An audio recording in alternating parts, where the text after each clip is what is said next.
Olá, seja bem-vindo, seja bem-vinda. Começa agora mais uma edição do programa OAB Nacional. Fique com a gente, já estamos no ar.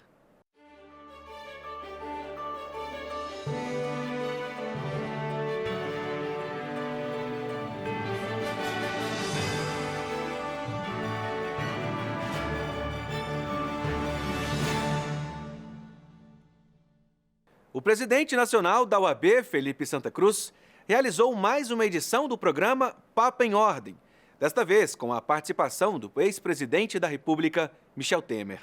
Entre outros assuntos, eles trataram das ameaças à democracia e o papel constitucional das Forças Armadas. Na discussão sobre o dito poder moderador das Forças Armadas, a ordem também, através de parecer redigido por mim, pelo ex-presidente Marcos Vinícius Furtado Coelho, pelo doutor Gustavo Binemboy, reafirmou que não há esse poder moderador a partir, principalmente, do que afirma a Constituição Federal. Eu sou entre aqueles que defendem toda a força, todo o prestígio das Forças Armadas e, conhecendo a história do Brasil, sei do perigo que é a aproximação das Forças Armadas do cotidiano da política, né? Como o senhor vê isso, essa questão, esse debate sobre o poder moderador das Forças Armadas, também é um falso debate? Não é um debate verdadeiro, não é, Felipe? Porque, veja bem, as Forças Armadas estão previstas no texto constitucional. O texto constitucional nasceu de uma manifestação da soberania popular, não é? A soberania popular manifestou-se definitivamente em 5 de outubro de 1988, recriou o Estado brasileiro e constituiu autoridades. Tanto que eu costumo dizer, viu, Felipe, que só tem autoridade quem tem poder. E quando você vai à Constituição, você verifica que a única figura que tem poder é o povo. E o povo constitui autoridades, dentre elas o presidente da República, governadores, senadores, deputados e, naturalmente, as instituições, as Forças Armadas. Então, todas elas estão submetidas ao texto constitucional. Ora bem, o papel das Forças Armadas, a velha discussão do artigo 142 da Constituição Federal, né? Elas estão também subordinadas ao texto constitucional. Somente se provocadas, e dou exemplos claros, eu fiz muito isso no meu governo, a chamada garantia da lei e da ordem, né? É possível porque está prevista no texto constitucional. Toda ocasião em que os governadores solicitavam a presença das Forças Armadas, ela se chamava e aplicava a chamada GLO, a garantia da lei e da ordem. Até mesmo em momentos de intervenção federal na área de segurança pública, eu acabei fazendo isso no caso do Rio de Janeiro, aliás, de comum acordo até com o governador, não é? O governador Pezão na época, né? Portanto, a função das Forças Armadas, ao preservar a indemnidade dos poderes, ela preserva, mas tendo em vista os pressupostos constitucionais. Ela não é um poder superior aos demais, como se me permite relembrar o caso do poder moderador do Império, né? No caso do Império, você veja, nós estávamos muito próximos dos movimentos reveladores dos direitos individuais, mas estávamos também muito próximos, estou falando de 1824, do Estado absolutista. E a Constituição de 1824 fez uma certa amálgama, né? Ela estabeleceu a teoria da separação de poderes, mas estabeleceu um poder moderador que, no dizer da Constituição, cabia ao imperador para velar pela independência e harmonia dos demais poderes. Portanto, não há nenhuma regra escrita no texto constitucional que permita esta interpretação de que as Forças Armadas têm o poder de intervir para moderar. Elas têm a possibilidade de intervir quando convocadas para garantir a lei e a ordem. Ainda durante o programa, o ex-presidente da República falou a respeito da troca de farpas entre os poderes e os ataques ao judiciário. Presidente, o senhor é um homem que valoriza muito a independência, a harmonia entre os poderes. Como o senhor vê os ataques ao poder judiciário? Eu digo, nós, advogados, somos defensores, somos os maiores críticos, né, quando necessário, claro, de forma leal e gentil, né, na forma, no conteúdo, mas somos críticos, buscamos o aprimoramento, mas somos defensores do bom juiz, né? Está lá em Calamandrei, né? Ninguém precisa mais do bom juiz do que o advogado e respeita mais. Como o senhor vê esse momento de ataques ao judiciário, o judiciário, claro, por erros e acertos que são passíveis de ocorrerem, mas nesse momento tão na berlinda? Eu vejo com muita preocupação, e com uma preocupação interessante, técnica, viu? Eu sou muito viciado, você já pode perceber isso, muito viciado no texto constitucional, né? Eu sempre acho que, eu já acabei de dizer, né, que as autoridades constituídas não são autoridades primárias. A autoridade primária é o povo. As demais são secundárias, são constituídas. E constituídas que são, hão de obedecer à soberania popular expressada no texto constitucional. E, ora, a Constituição diz que os poderes são independentes, mas harmônicos entre si. Então, toda vez que há uma desarmonia, o que há é uma inconstitucionalidade, ou seja, uma desobediência à soberania popular, que diz, olha aqui, minha gente, eu vou dividir os órgãos do poder para vocês poderem governar aí, mas vocês têm que, como apenas estou dividindo o poder, vocês têm que harmonizar a sua atividade. Ora bem, no instante que haja ataques ao Supremo Tribunal Federal, e não entra no mérito se o Supremo acerta ou não acerta, não é este o problema. O problema é institucional. Acho que era Rui Barbosa que dizia, né?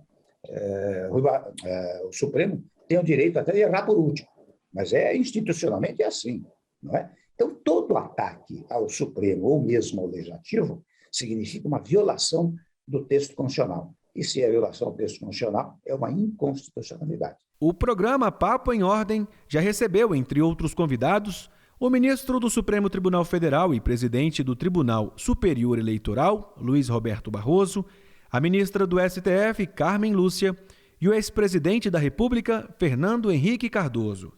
As transmissões do Papo em Ordem você confere no YouTube da OAB Nacional e também na programação da TV Justiça.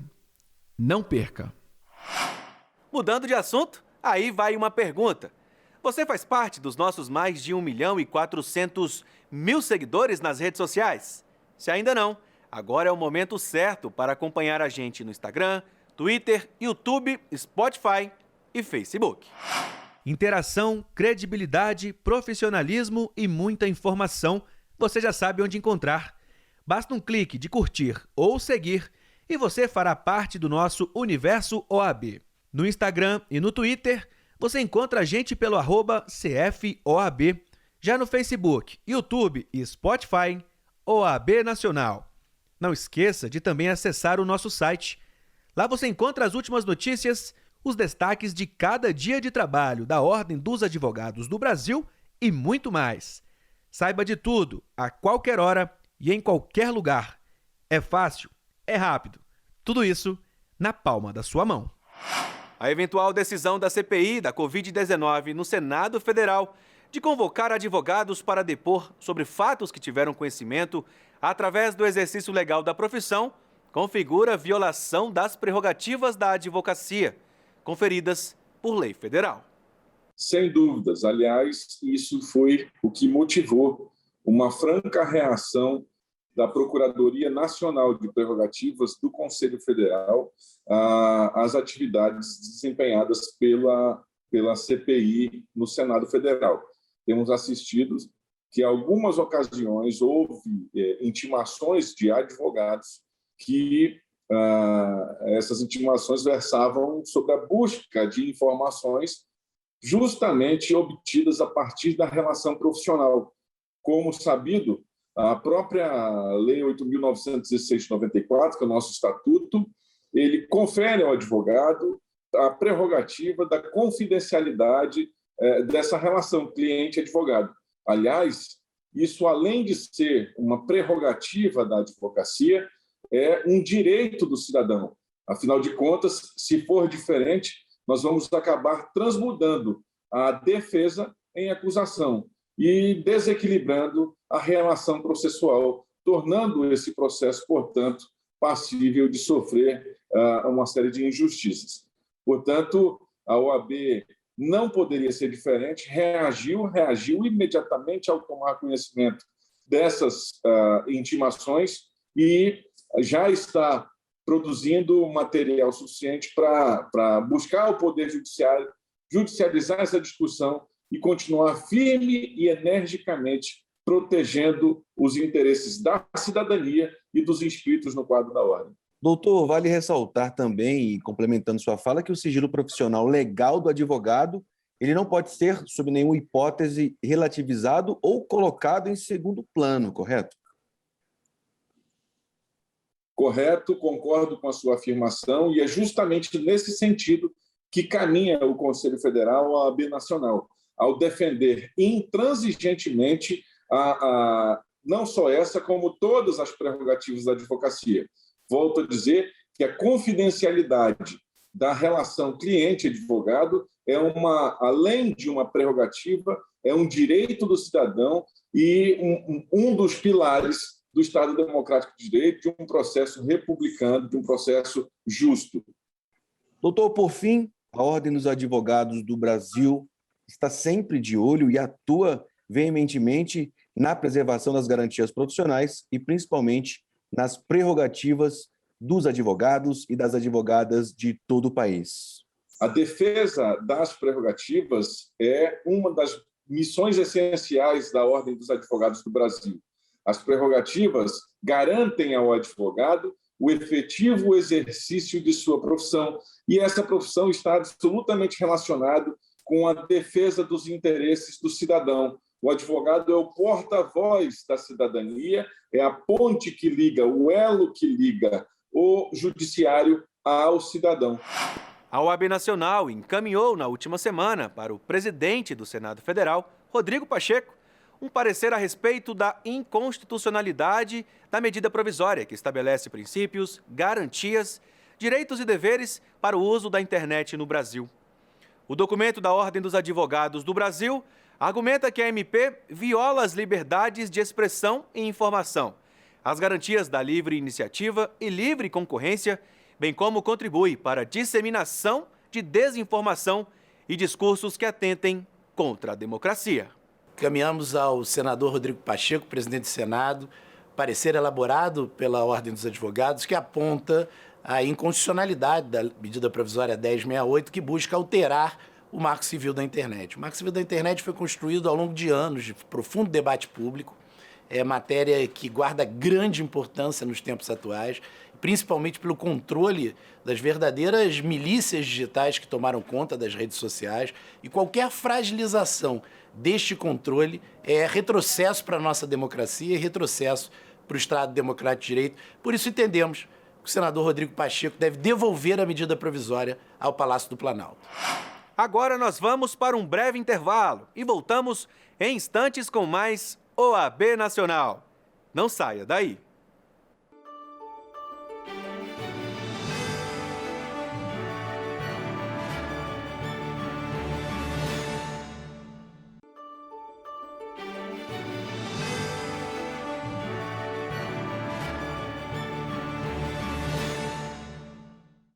A Ordem dos Advogados do Brasil abriu inscrições para o processo seletivo de mais de 15 mil bolsas de estudo do curso de pós-graduação Lato Sensu em Advocacia Civil. Confira na entrevista com o diretor-geral da ESA Nacional, Rony Duarte. Bom, nós estamos num momento extremamente desafiador para a advocacia e, de resto, para toda a sociedade, saindo, ou pelo menos se espera saindo, de uma pandemia, muita gente sofrida, perda de emprego, perda de renda, e aí, dentro desse contexto, o Conselho Federal da OAB, por intermédio da Escola Superior de Advocacia Nacional, vem ofertar o maior programa de bolsas de pós-graduação já oferecido por uma instituição que não seja uma universidade pública. É um grande feito, um feito grandioso, que vem possibilitar que, sem qualquer custo, o advogado ou advogada e qualquer rincão do país tenha a oportunidade de qualificação. Então, essa é a missão da ESA Nacional, trazer qualificação de qualidade para a advocacia nacional. Pós-graduação em advocacia civil, ela tem uma carga horária de 360 horas aula. Foi um curso que foi pensado para a realidade do advogado iniciante, do advogado generalista, né?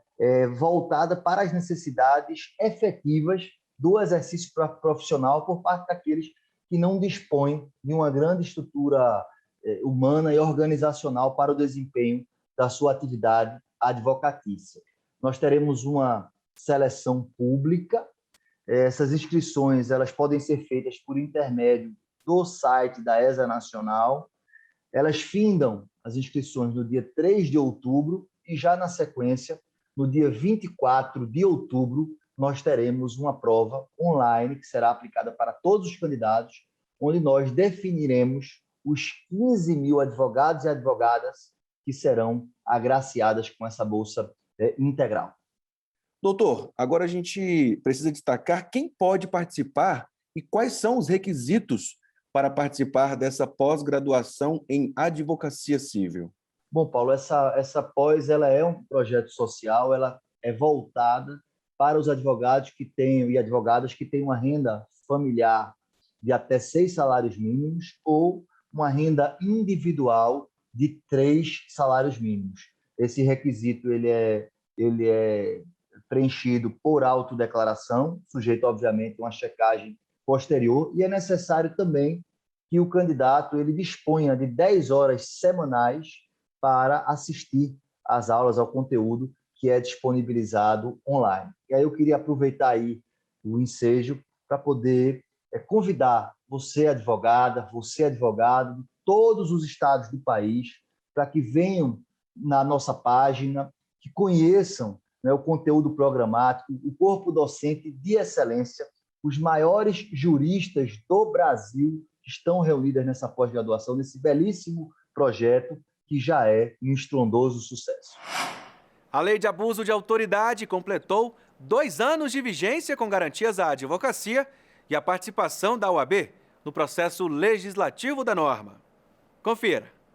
De tudo que fizemos à frente da Ordem dos Advogados do Brasil, em tempos tão difíceis, o que mais me orgulha é a conquista da Lei de Abuso de Autoridade, da criminalização da violação das nossas prerrogativas. Isso sim deixará frutos para o futuro. Foi muito difícil, um trabalho árduo, realizado gabinete por gabinete, Senado, Câmara. Eu agradeço muito aos advogados que me acompanharam. Essa foi a luta mais importante da nossa gestão. O futuro dirá o tamanho dessa conquista, que é a maior conquista da advocacia desde o nosso estatuto. Nós vamos seguir avançando, mas eu não posso deixar de agradecer também ao Legislativo, nas pessoas do deputado Rodrigo Maia, que era o presidente da Câmara no momento da aprovação da lei, e do senador Davi Alcolumbre, presidente do Senado nesse momento. Na pessoa dos dois, eu cumprimento a todo o Legislativo, todos os deputados e senadores que nos apoiaram nessa conquista. Mudando de assunto, a OAB Nacional realizou no YouTube da Ordem um evento virtual para tratar do alcance e limitações materiais da Lei de Propriedade Intelectual. O evento foi promovido pela Comissão Especial de Propriedade Intelectual, que propôs a discussão para abordar a proteção conferida pela patente. Confira. A lei, o texto que advém do Poder Legislativo, não diz expressamente que a patente se estende em todo o território. Assim o é, mas não é dito pela moldura hermenêutica. Então, isto é tão interessante que quando nós verificamos conflitos de patentes, ou seja, ações que acusam um terceiro de violar patente, que se dá em aeronaves, em navios, poços de perfuração de petróleo. E aí eu não estou falando de mar territorial, não estou falando simplesmente em tese de plataforma continental, mas podemos ter discussões em zonas contíguas, em zonas econômicas exclusivas. Estaria ali havendo uma violação de patente, tendo em vista que a Constituição narra que são bens da União, por exemplo, o mar territorial, uma ação de contrafação de patente, que verse, por exemplo, em um poço de perfuração de petróleo, em algum lugar da zona econômica além do mar territorial, seria de competência do juízo de direito? Ao meu ver, não. Isso seria necessária a competência da Justiça Federal, em que pese, em geral, a competência da Justiça Federal em matéria de propriedade intelectual se dá em razão da pessoa e não da matéria. Qual pessoa? São bens da União. Então, aonde a extensão territorial da tutela das patentes não é bem atrapalhada? Na questão marítima e na questão, por exemplo, de aeronaves, com exceção do artigo 5º, inciso ter, da Convenção União de Paris. A patente, como todos sabem, protege uma invenção, vamos nos focar mais nas patentes de invenção do que nas de modelo, protege uma invenção, dá um direito de exclusividade a alguém que trouxe uma nova solução para um problema que havia. Então, uma questão que é muito importante, apesar de ser muito simples, é que a patente de invenção não retira nada que era da sociedade, não retira nada que já fosse usufruído pela sociedade. Ela só merece ser concedida, e esse é o trabalho do INPI, se ela for realmente algo novo, algo que traga um passo inventivo. Então, essa troca entre a sociedade e o inventor é justamente numa limitação temporal, porque o inventor traz alguma coisa diferente. Ele não retirou nada que existia já na sociedade, ele traz algo diferente, um passo adiante. O sistema de patentes é criticado no mundo inteiro há cerca de 200 anos, pelo menos, mas não foi encontrado ainda um outro sistema que o substitua. Continua parecendo ser o sistema que protege as inovações, que estimula as inovações, que faz com que o ser humano avance em todas as áreas do conhecimento. Este programa especial da Ordem dos Advogados do Brasil fica por aqui.